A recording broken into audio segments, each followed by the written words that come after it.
Waalaikumsalam warahmatullahi wabarakatuh. Rujuk yuk. Ayo sayang. Asik.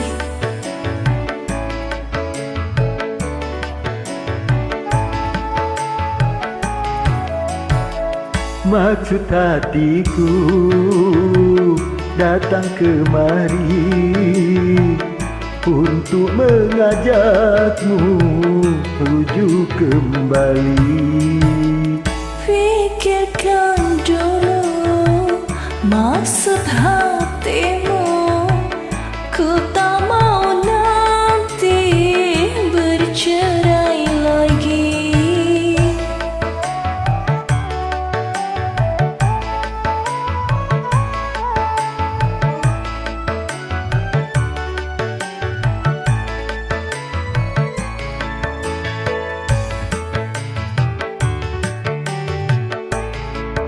Ternyata tak kuasa ku berpisah darimu.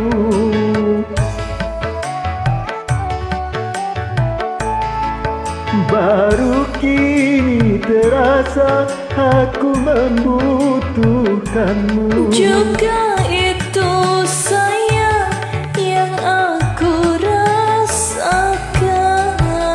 Maafkan sayang kesalahanku yang dahulu telah menceraikanmu. Semua itu telah berlalu. Kini mulailah hidup yang baru.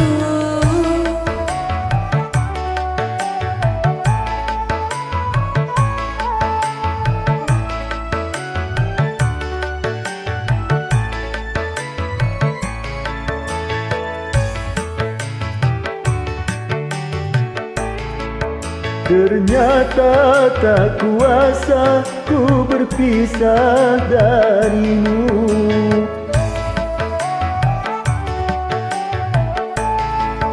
Baru kini terasa aku membutuhkanmu. Juga itu sayang yang aku rasakan.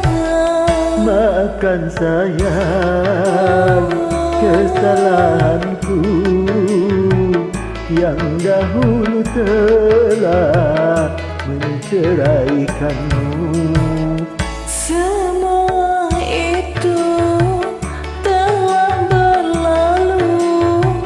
Kini mulailah hidup yang baru.